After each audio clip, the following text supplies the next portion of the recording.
Please join me in reading the acceptance. We offer these gifts with gratitude, and we acknowledge the constant gifts of time, talent, and treasure that strengthen and nourish this congregation. As a reflection of our commitment to community within and without, our purposeful spirituality that is ever searching and growing, and our intentional actions that lead to greater justice in our congregation, our city, our nation, and our world.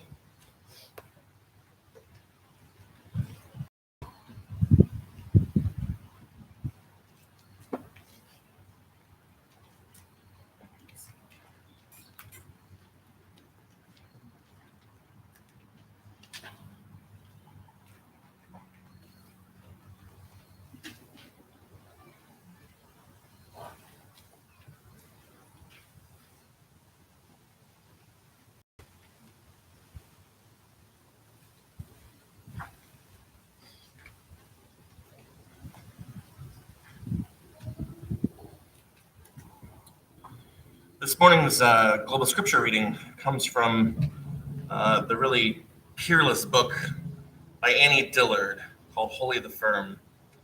And we meet her in these pages in a log cabin in the middle of nowhere. And she's reading by candlelight. She writes, "Moths kept flying into the candle. They would hiss and recoil, lost upside down in the shadows among my cooking pans. Or they would singe their wings and fall, and their hot wings, as if melted, would stick to the first thing they touched, a pan or a lid or a spoon, so that the snagged moths could flutter only in little tiny arcs, unable to struggle free. These I could release with a quick flip of a stick.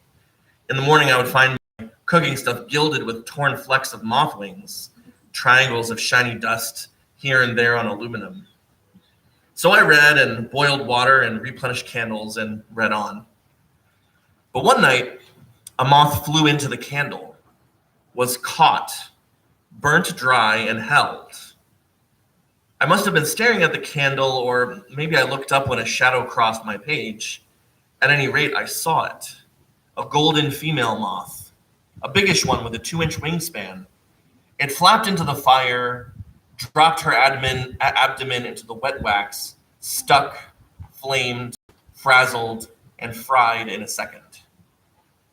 Her moving wings ignited like tissue paper, enlarging the circle of light in the clearing and creating out of the darkness the sudden blue sleeves of my sweater, the green leaves of jewelweed by my side, and the ragged red trunk of a pine. At once the light contracted again, and the moth's wings vanished into a fine, foul smoke. At the same time, her 6 legs clawed, curled, blackened, and ceased, disappearing utterly.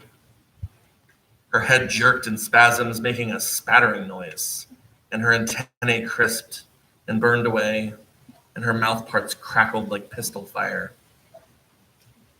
When it was all over, her head was, as far as I could determine, gone like her wings and her legs. Had she been old or new? Had she mated and laid her eggs? Had she done her work?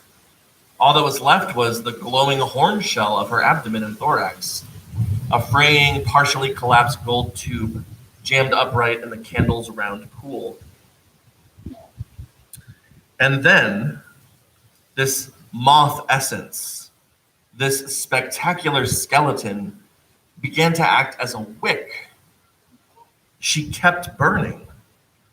The wax rose in her moth body from her soaking abdomen all the way up to the hole where her head should be, and it widened into a flame, a saffron yellow flame that robed her to the ground like an immolating monk. That candle had 2 wicks now, 2 flames of identical height, side by side. The room expanded in brightness.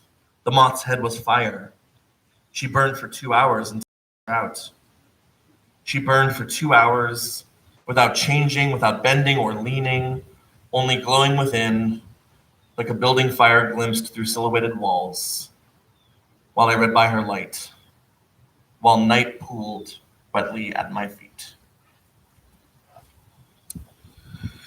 So I absolutely love, without embarrassment or any self-consciousness, a new TV show called Ted Lasso. If it's on your radar, imagine if Mr. Rogers was a college football coach from like America, and he was hired to coach a soccer team in London. It's a fish out of water story, but it's filled with this pristine goodness and optimism. It's really infectious to watch. And one of my favorite scenes is in the first season where this is the well-meaning coach, Ted Lasso is his name, and he's talking to a player who's made a big mistake on the field. And he talks to him and he says, "Do you know what the happiest animal is?" He says, "It's the goldfish. Do you know why?" He says, "Because a goldfish has a 10-second memory." He says, "Be a goldfish." That's his advice. Don't worry about your mistakes. Press ahead, Coach Lasso says. Wonderful program. The reading we just heard from Annie Dillard, it's part of a reflection on God and nature and suffering. It's one of those books that for me, it qualifies as especially sacred scripture. And interestingly, this summer, we were focusing on a worship series all about different ways to think about and imagine God or the divine in our lives. And throughout the whole summer, I had numerous thoughts of using this exact reading. I had it planned because to me, it's a very profound illustration of a certain experience of divine confrontation. This thing that transforms you, that reshapes who you are, that turns you into this glowing, light-carrying entity. This moth that Annie Dillard observes in her log cabin in the middle of nowhere has a lot to say. But this summer, I couldn't find a place for this to go because it never felt quite right. I thought about the idea maybe when we talked about God being everywhere, and that includes within us, like the wax in the story, but that wasn't quite right. I thought maybe the moth was like God, and that didn't quite work either. So it just never showed up in our services, and I sort of forgot about it. Like, there's many other things to think about than moths on fire. And then today's service started getting planned. Y'all wouldn't know this necessarily yourselves, but we had kind of a late start getting this particular week together. And I offered to organize sort of a religious education Sunday, a service, and we didn't have a lot of time to set it up. So I was kind of rushing to get some ideas together, doing some prep, and I happened upon an old quote from an old, boring Greek writer that I sort of recognized this quote, but I'd sort of forgotten about. This writer says, "Education is not like filling a bucket. It's like kindling a flame." And suddenly Dillard's story came rushing back into my brain. I'm not sure if this makes talking about this subject area more interesting, but I am sure that Dillard's story shows us an example of why learning is so important and also why it is so urgent in our world. Because when I was thinking about it for our summer series, I realized I had missed a very important part of the story she told. I forgot about the context of the story because I was so focused on the moth. But Dillard sees this entire set of events happen while she's reading at night in her cabin with nothing but a candle to light her page. And of course, the whole insight of the story is that once this moth falls into this flame, it's not about just what happens to the moth. It's how when the moth becomes full of this light, it illuminates the entire room. The moth becomes, as she says, another wick, doubling the illumination of the flames and making the whole cabin more full of light. Dillard's story reminds us what's at stake about being in a community that thinks that learning is a foundational part of our lives. It isn't just because of how the act of learning changes us, like filling an otherwise empty bucket. It's because in our learning, we are kindled into a flame that makes the whole world brighter. The world of religious education at UUCC is the work of ensuring that this community does not hoard its wisdom. We learn and explore to share our discoveries with the world. I hope we could take that as a charge that's been placed on each of us here, but also as a responsibility of making this community the best version of itself it can be. Because in a world of global pandemic and regressive social policies and poverty and racial injustice, among too many other things to count, the world needs all the light it can get. So I beg all of you here in the presence of the fire of learning and the light of wisdom, be a moth.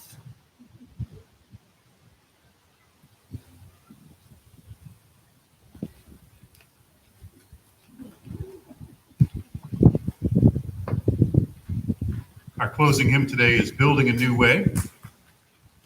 It's number 1017 in my book. But you've got the words right there in front of you. Please stand as you're willing and able and join in.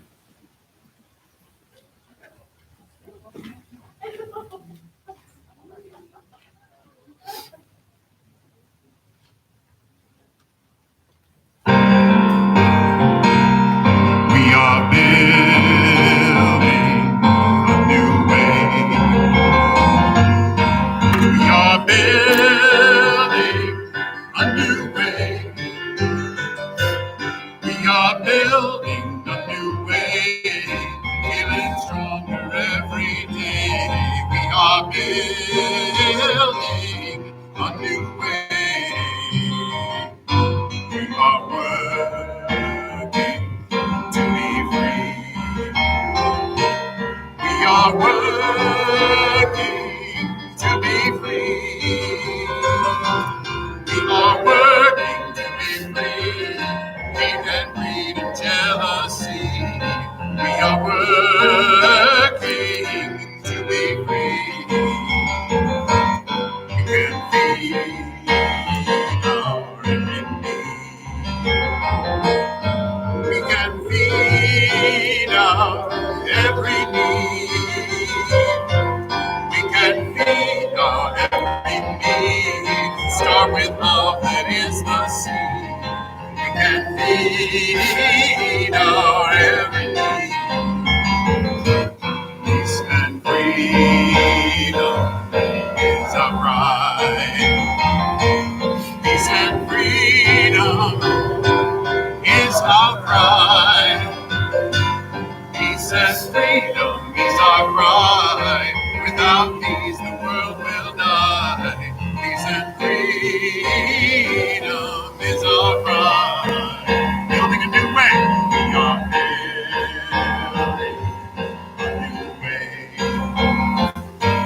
We are building a new way. We are building a new way. We are building a new way, feeling stronger every day.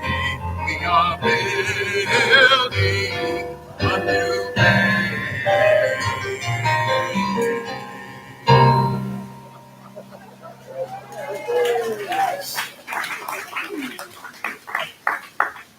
As I invite you all to sit back down, please join me in our COVID covenant.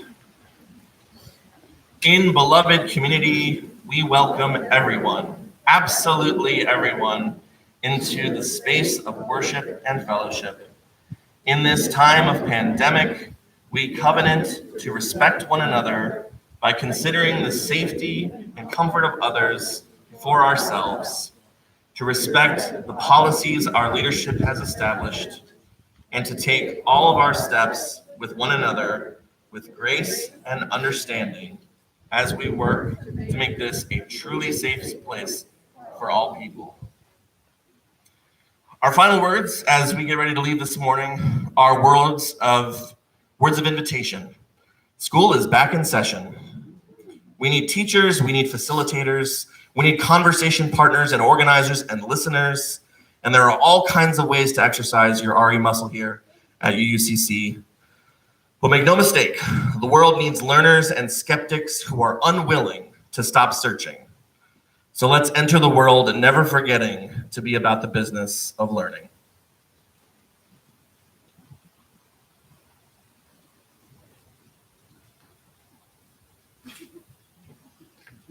Last one.